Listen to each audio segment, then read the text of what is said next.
What up, this is Rama Screen covering movies, TV, and entertainment, and here's my review of Lucy in the Sky. Hey, before you watch this review, please subscribe to my channel, press that like button, and ring that bell so you can get notified whenever I post new videos. And if you would like to help support this channel, please do so at patreon.com/ramascreen.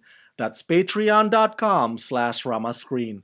Let's rock this. There are elements about Lucy in the Sky that you would file under mildly interesting. The visual effects and the way the screen aspect ratio keeps messing about. And also Natalie Portman, of course.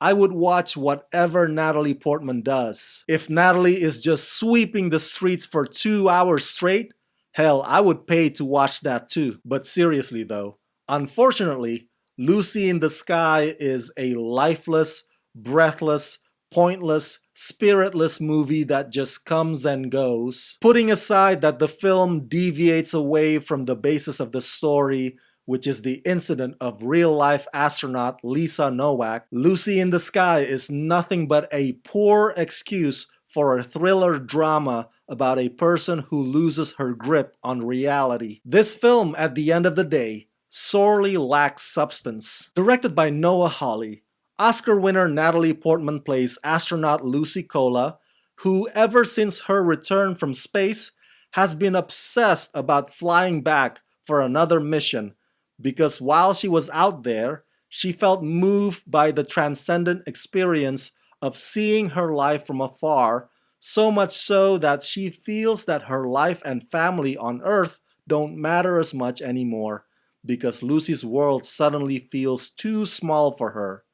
This situation gets exacerbated by an affair that she had with a fellow colleague. Writer-director Noah Hawley is the guy who gave us Fargo series and Legion series, both of which have received praises from fans and critics alike. But I gotta be honest with you, I was never too crazy about Legion in particular, because the show puts too much emphasis on weirdness and visual oddities that frankly kind of take over the steering wheel and push the story into the back seat. Now don't get me wrong, I love shows and movies that offer captivating visuals. I appreciate movies that put effort in trying to appear cinematic. But those things need to complement the story instead of the other way around. Unfortunately, what you see in Lucy in the Sky is that the visuals overpower the story and the characters to the point where it becomes gimmicky, as opposed to something that is of purpose. And yes, that includes Noah keeps toying with the screen aspect ratio. Sure, it looks fun and interesting at first, but after a while, you realize that it's just an attempt on mindfuckery that does nothing to drive the story forward. It's just a gimmick,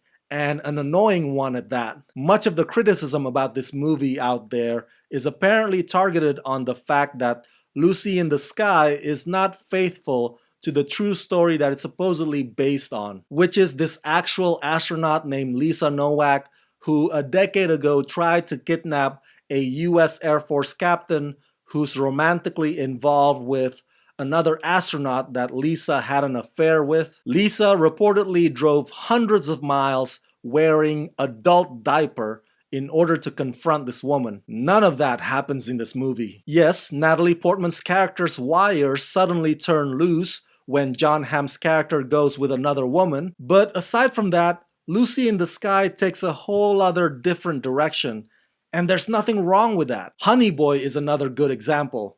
It's loosely based on Shia LaBeouf's life, but hell, Shia himself would be the first to tell you that the movie takes giant creative license and that it alters a lot of details including places, situations, and the names. Listen, maybe the scenario of Natalie Portman wearing an adult diaper would have made for a more interesting movie, and I guess we'll just never know. But the problem with Lucy in the Sky is not that. The problem is that, in addition to the visual showboating, The story never really has anything strong that it wants to convey from the get-go, and being overshadowed by the constantly changing weird screen aspect ratio doesn't help either. You know how it is, when you come across a movie that has an ending that kind of feels anticlimactic. Well, Lucy in the Sky feels anticlimactic long before the ending even arrives. So it's sad to see Natalie Portman's acting prowess